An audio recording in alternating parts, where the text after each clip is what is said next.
natin sasagutin yung objection number 1. Hindi daw ito Sunday worship, kundi Sunday worship.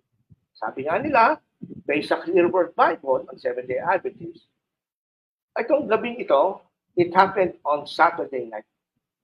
May tinatawag ng after sunset ng Sabbath, na para sa mga Jews, ito ay Sunday, pero ito ay Saturday night sa panahon natin.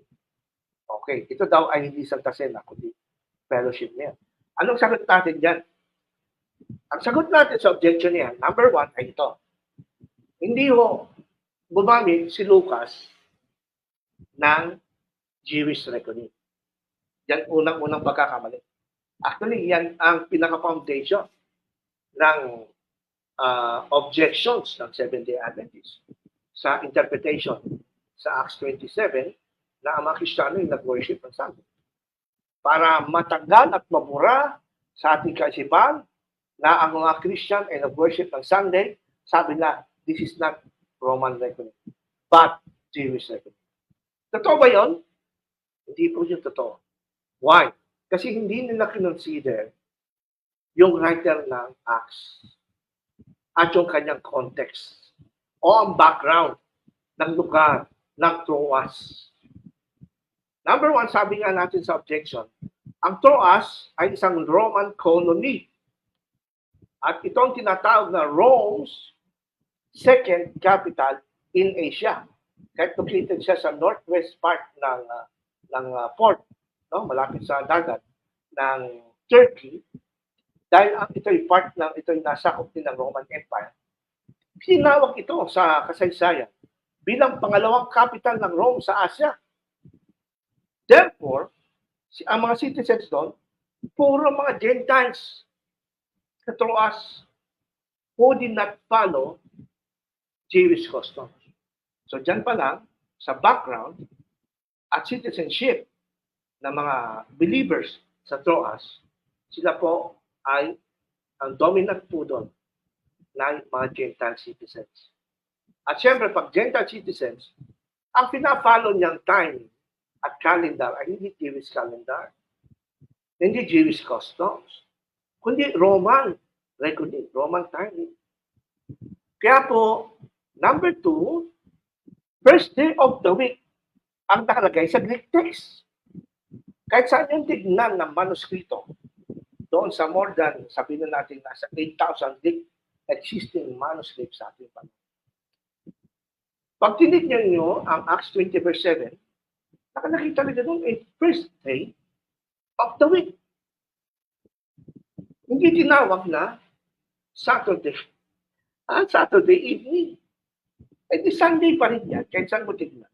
May mga translation kasi, like the Good News Bible, yung English Bible, aside from the Clear Word Bible ng Seventh-day Adventist, na nagsasalin ito ng Saturday evening. Kasi nga, yung mga translators na yon, they believe na ang ginamit ni Lucas doon ay isang Gentile. Remember, Luke is a Gentile. Ang sabi na, ang ginamit ni Lucas dyan ay Jewish reckoning, which is illogical. Bakit illogical? Kasi ang lugar ng Troas ay majority and predominantly Gentile citizens. Kung meron na mga Hudyo dyan, kung konti lang. So, of course, logically or common sense will tell us na gagamitin na, of course, predominantly Gentile ay Gentile calendar, Roman calendar at time. Kaya, kahit sa anong text na Greek, basahin, hindi mo maiwasan na nakalagay doon, first day of the week. Kaya nang nababago, mayroong mga nagbabago at pabor sa mga Adventist kung silang bago eh. Kung silang gawin Saturday evening. Kasi pabor sa kanila. Without even considering the background and the context about the citizenship of the people who were residing in Troas. Kaya po, ang first day of the week, at yun naman na nakalagay sa text. Mali ba dala ko ang mga Seventh-day Adventists ay maglabas ng Greek text na nakalagay Saturday evening? Siguro, challenge natin ang mga Seventh-day Adventists. Pero pa isa sa inyo na makapaglalabas ng Greek text na susuporta sa inyong translation. Translation lang yung Bible niyo. Translation lang yan. The clear word. So, ibig sabihin, at alam naman natin, it is actually a paraphrase. Ang nasusunod, yung understanding ni Jack Blanco, na SDA theologian, kung ano yung paniwalang na Adventist, i-conform niya. Siya ang boss. Siya ang masusunod kung anong word na kanyang gagamitin.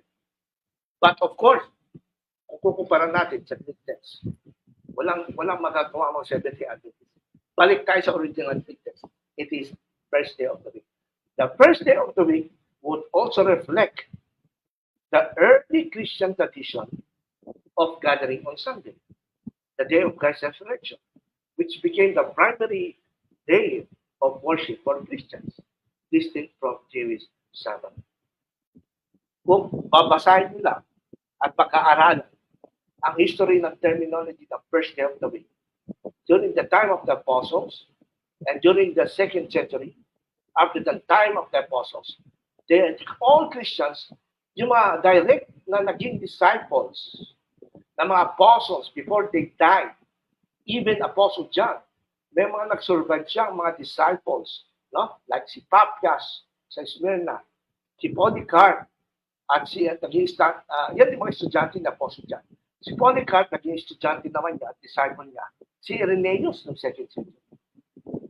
Itong si Irenaeus, Polycarp, at Papias, na mga direct na disciple at tinuruan ng mga apostol, ay naniniwala sila na itong first day of the week. Pag-reflect yan sa history na ito yung tinatawag nilang Lord's Day o Sunday.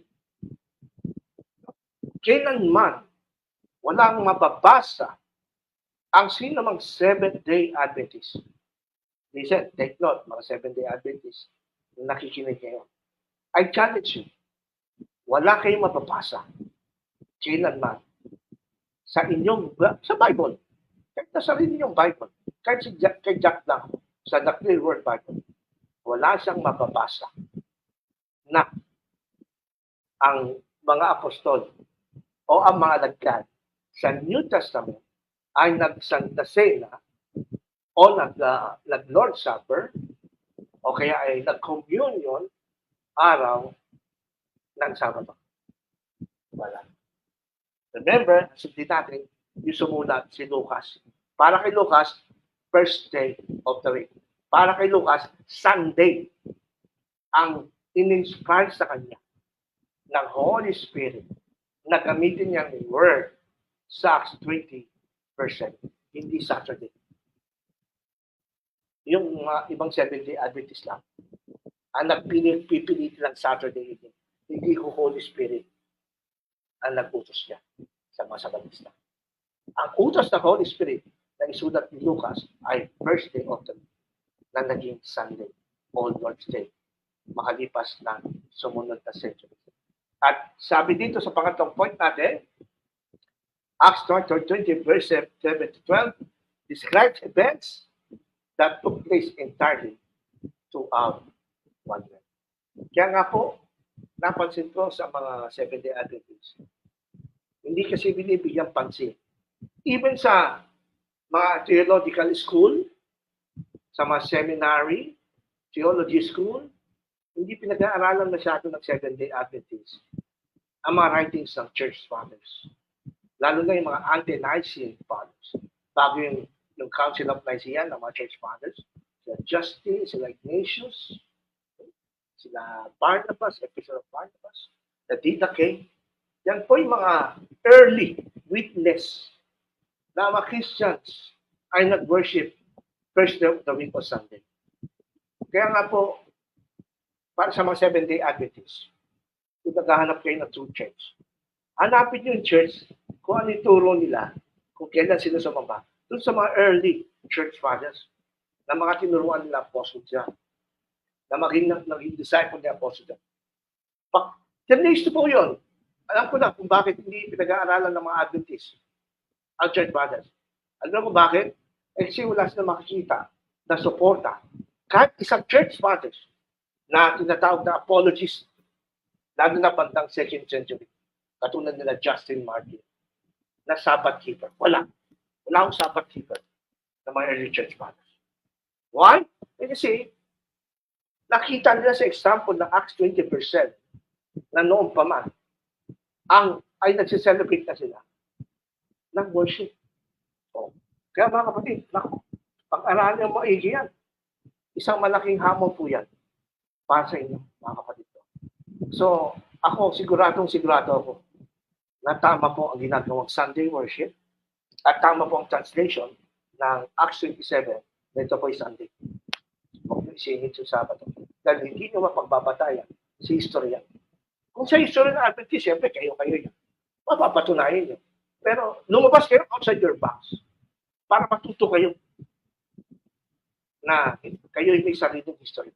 Kayo lang nakakaintindi na hindi may papatunayan ng mga neutral evidences. Tsaka kung titignan din natin sa event, no? Na Roman recording talaga. Siguro I will open up my Bible. Ito po sa Acts chapter 20, verse 7. Sabi dito, on the first day of the week, when they gathered together to break bread, Paul talked with them, intending to depart on the next day. So, gustong ipapansin siya mga kaibigan. Ito binanggit ko ng detail at actually, binanggit ko ng detalyado ito sa ating article, sa ating website, 7-Day Adventist Answered Verse by Verse. Sa former Adventist ph.blogspot.com. Pansinin mo. On the first of the week, they gathered to break bread at nakipagtalakayan si Paul sa mga kapatiran doon sa Troas. Pero ang intention niya ay umalis the next day. Ibig sabihin, kung first day of the week ito, Sunday, ang plan ni Paul umalis siya the next day. Ano po ang next day after Sunday? Hindi ba Monday? Yes. So para kay Paul, the next day, after Sunday, or after first day of the week, another day na yun, which is Monday na. Doon siya alis. Ibig sabihin, hindi magtatagal si Paul. Kaya nga sinamantala niya, nahabaan ang kanyang pakipag-usap at talakayan sa mga kapatiran sa Troas. Sabi dito, and he prolonged his speech until midnight. Alam natin, pag sinabing midnight, yan po ay hindi Jewish reckoning. Yan po ay Roman reckoning. Dahil ang Roman reckoning, they use midnight to midnight. 12 o'clock to 12 o'clock. Oh. Ngayon, ibig sabihin, para kay Paul, nung sabihin niya, magpapahabain niya yung kanyang salita ng linggo ng gabi hanggang midnight, alas 12 ng gabi. Alam natin sa Roman reckoning, pag mamaya tulad ngayon, Saturday, alas 7:52. Mamaya alas 12 ngayong Saturday, ay hindi na Saturday yun. Sunday na yun. Ganun ang ibig sabihin nito. So, ito po ay Roman reckoning. At pinatunayan yan sa verse 11. Tignan niyo sa verse 11, ha? And when Paul had gone up and had broken bread and eaten, he conversed with them long while until daybreak, hanggang sumikat ang araw. So, inabot nga siya ng madaling araw, midnight, pero sabi niya, pagdating ng midnight, kaya ang iswit niya hanggang midnight, kasi pag sikat ng araw, ano sabi niya?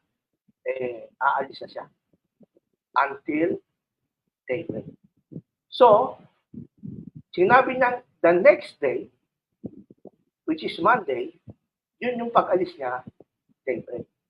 Therefore, kung ito ay Jewish reckoning, dapat hindi siya aalis ng pagsikat ng araw. Hindi next day ang pagsikat ng araw sa Jewish reckoning. Ang next day sa Jewish reckoning, hindi pagsikat ng araw, hindi daybreak. Ang next day sa Jewish reckoning ay sunset. Nag-guess nyo ba, mga kaibigan? So, kung tama na ito ay Jewish reckoning, nung sabihin ni Paul na intended siyang umalis the next day, sabi sa verse 11, ang next day sa kanya daybreak, pagsikat ng araw. Dapat kung Jewish reckoning ito, ang sabi sa verse 11, ay sunset or sundown. Dapat alas 6 pa siya umalis ng araw ng Lunes. Kasi yun ang the next day sa mga Jews eh. Pag Jewish reckoning ito, dapat Lunes ng sundown siya aalis. Eh kaso, umalis siya yung next day, umaga siya umalis.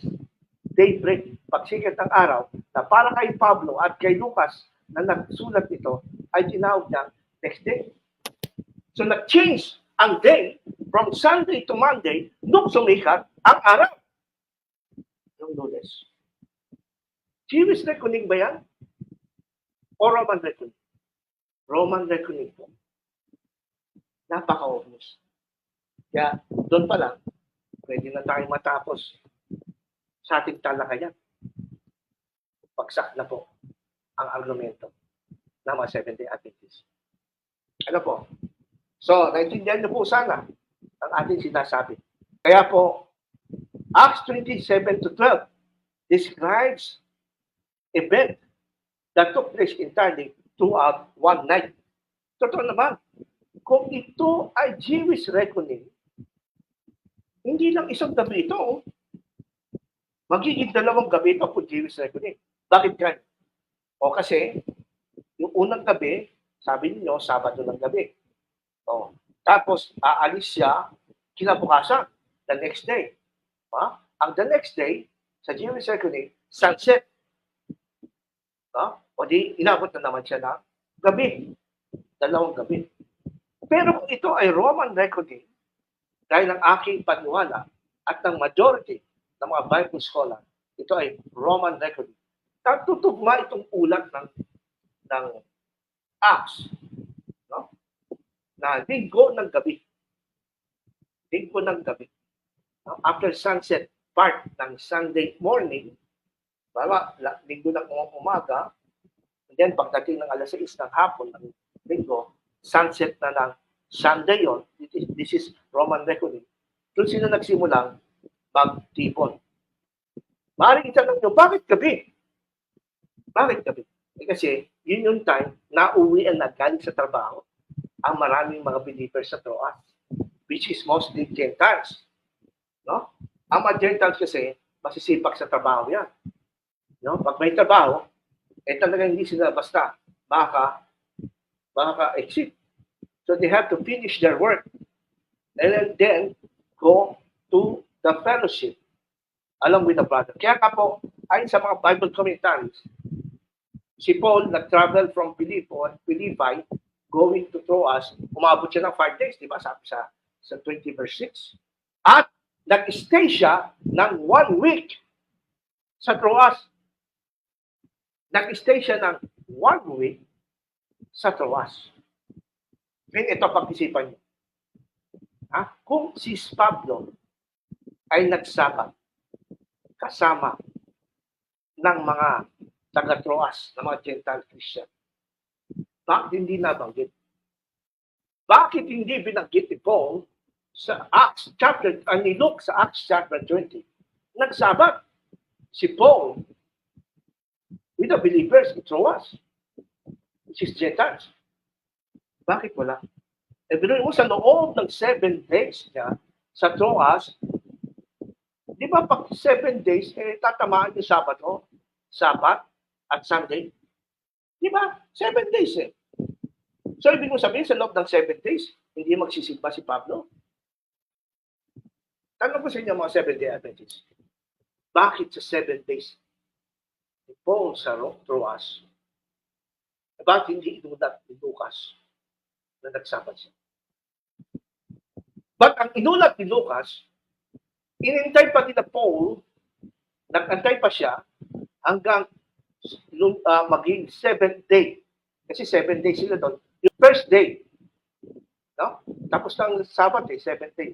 Yung ika-first day, doon lang sila nag-worship. At yan nga, ang binabagay sa Acts 20 verse 7, doon sila nag-worship. nung Sunday. Kasi 7 days sila sa Troas, di ba? So, ayon kay Lucas, doon sa 7 days ni Paul, na doon sa 7 days yun, may Sabbath doon, may Sunday doon. Hindi binanggit ni Lucas na nagsabat sila. Hindi. Ang binanggit ni Lucas, they have Sunday worship. At nag-Lord Supper sila. Nag-breaking bread. So therefore, ako'y naniniwala na si Paul ay nag-worship Sunday. Alam naman hindi mag-worship si Paul. For 7 days, andun ng Sabado, andun Linggo. Of course, mag-worship siya. At doon sa loob ng 7 days na yun, ang pinili ni Paul na mag-worship kasama ang mga Gentiles na hindi masyado sanay sa customary ng Jewish Sabbath, Sunday. Doon sila nag-Lord's Supper. Lord's Supper is Sunday. So yan, hindi masasagot ng mga Sabbatista yan. At tagal ko na i-expose po ito. Sa YouTube, walang kumikibo mga Sabbatista. Walang kumikibo. Dead ma ang mga Sabbatista. Bakit? Mahirapan sila dyan. Pero mo, 7 days si Pusap Troas, ang record lang ni Lucas ay Sunday worship. At Santa Cena, Sunday. Ibig sabihin, hindi sila nagsasanta Cena nung Sabado. Bakit? Paano sila magsisimba Sabado? Ang Sabado na available lang na simbahan ng mga Hudyo. Sinagoga ng mga Hudyo. At kung sila ay magsasanta Cena sa sinagoga ng mga Hudyo, ay patay sila, babatoy sila daw. Naintindihan nyo ba, mga kapatid? Kaya, mga Adventists, huwag nyo ipagmalaki. Huwag nyo ipagmalaki na kayo nagsisimba ng Sabado kasi ang mga Kristiyano, ayon kay Pablo sa Aklat ng Gawa, nagsisimba ng Sabado. Hoy! Hindi simbahan ng Kristiyano yun. Yun po ay simbahan ng mga Hudyo na iba ang interpretasyon sa Bible. Kaya nga ang mga Kristiyano later on, lumalis na rin. Hindi na rin nagsimba ng Sabado sa sinagoga kasi ang ginagawa sa sinagoga, nagbabasa sila ng Old Testament scriptures. Walang New Testament doon. They do not believe in the New Testament. So binabasa nila ron ay Old Testament. At pagkatapos, mayroong mag-exhort, may mag-interpret ng binasa sa Old Testament. Ang problema, sa understanding mga Hudyo, ang Old Testament, hindi kasama si Jesus doon. Hindi nga sila naniwala kay Jesus. So ang mga Christian, hindi ganun understanding. Naunawa nila lalo na si Jesus Christ, na kinilala nilang siya ang Messiah, siya yung sinasabi sa Old Testament. Kaya mga Adventist, mag-isip kayo. Mag-isip kayo. Ha? Mag-isip kayo. Hindi na tama yung paniwala. Wala nga kayong batayan na nagpunta sa church. Ang mga early Christians sa panahong apostol ng araw ng Sabado at nagsanta sila. Wala. Sabi mismo ng Seventh-day Adventist Bible Commentary, maging ang mga Seventh-day Adventist, aminado at hindi na matatakbuhan ito na sinasabi mismo sa publication ng mga Seventh-day Adventist na ito ang pinakamalinaw na ebidensya na ang mga Christian doon ay nag-gather. Sabi diyan sa Acts chapter 20 verse 7, under the study Bible, this passage mentions the first day of the week, as to several others in the New Testament. Most of these simply identify the first day as the day of Christ's resurrection. You know? Yan yung sinasabi ko kanina. Big deal po. Mahalagang gamitin. Mahalagang meaningful at significant ang first day of the week para sa mga Kristiyano. That itong araw na resurrect si Christ, sabi mismo rin ng yung Aldous Study Bible Commentary. Sabi dito, tunin natin, this is the only explicit reference in the New Testament to Christians actually gathering on the first day of the week. First day of the week, hindi sinabing Saturday evening. Yung gumagamit ng mga Saturday evening, gusto lang makaiwas nun sa malinaw na turo ng Bible. Itong Understudy Bible, hindi nakaiwas. Talagang, he face it point blank na talagang sabi niya, itong nasa Acts 20 verse 7, first day of the week, is the only explicit reference in the New Testament to Christians actually gathering on the first day of the week. Ngayon, mga Sabadista, mga debater, o yung mga mahilig dyan na sa debate, magsumbong na kayo. Magsumbong na kayo sa mga debater. Ito isumbong nyo. Na hinahamon ko sila na maglabas ng Bible verse, itatapat dito sa aking pinakita. Na nagpo-prove man na sinasabi na this is the only explicit reference Bible text sa New Testament na ang mga Christians ay nag-gather ng Sabado. Sabado. Meron ba? Wala.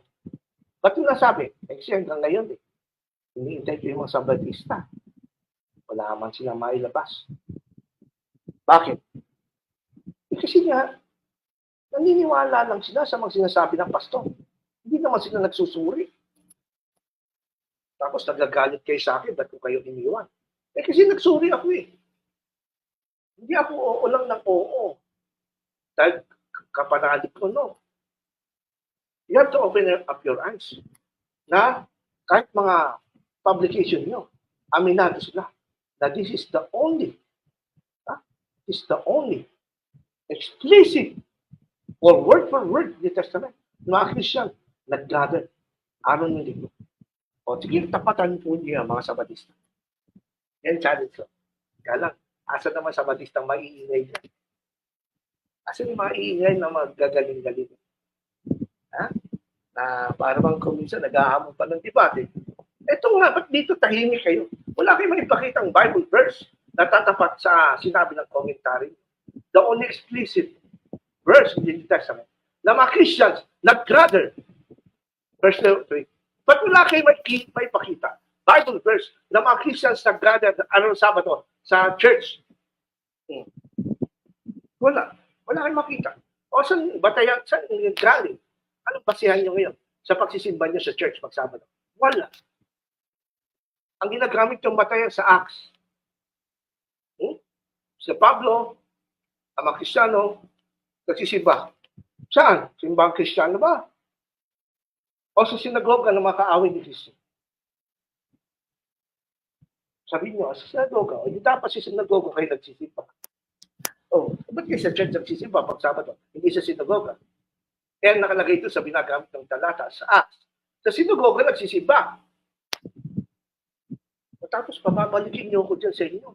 Muli ka na, kapatid. Nagtampo ka lang. Magtatampo. Siyempre, hindi kayo nagbabago eh. Kahit mali, hinahayaan na lang. Kahit alam niyong mali, kahit alam niyong wala kayong mabasa sa Bible na magsimba kayo sa Sabado. Kahit alam mo, wala kayong mabasa sa Bible. Sige lang kayo. Paano i-describe? Yung mga tao na alam lang nilang mali sila, alam lang batayan sila na magsimba sa church ng Sabado. Dahil wala sa Bible kang mababasa na simba sa church ang mga Kristiyano. Pero patuloy pa rin sa ginagawa nila kahit alam nilang walang batayan. At alam nilang wala. Ito po, ang tawag po dyan is stupidity. Stupid. Stupid yung mga tao. Hindi ko sinasabi ng mga sabi dahil in general, ano ba ibig sabihin ng stupid? Definition of stupid. Ito daw, definition of stupid. Sino ang stupid? Knowing the truth, seeing the truth, but still believing the lies. Sino na po ang taong stupido? Alam niya na nga ang totoo. Nakita niya na nga ang totoo. Pero patuloy pa rin siyang naniniwala sa kasinungalingan.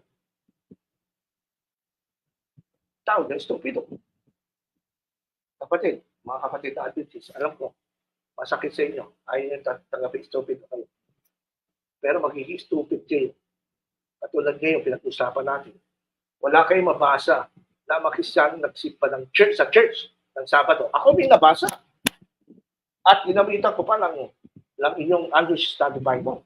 That the only explicit kung saan binanggit ang mga Kristiyano nag-gather first day of the Sunday. Kayo, may nabasa ba kayo? Wala. So, anong gagawin nyo? Alam niyo ng totoo, wala kayo nabasa na mga chief Christian nagkada ng Sabado. Walang mabasa talata. At nakita niyo katotohanan na talagang wala kayo nabasa. Pero still naniniwala pa rin kayo sa kasinungalingan na mga Kristiyano dapat magsimba Sabado. Anong tawag doon? Stupid. So, alam ko, sasaktan ang pride. Pero, wala tayong magagawa kung mananatili kayo, mananatili sa kasinungalingan. At marami tayo na expose na rin dito tungkol sa kamalian ni Ellen White, mga false prophecy niya. Yung latest natin, yung interpretation ni Ellen White na ang sun, moon, and the stars ay literal na mahuhulog magaganap between 538 AD and 1798. Yan ang prophecy ni Ellen White. Pero hindi naman nangyari.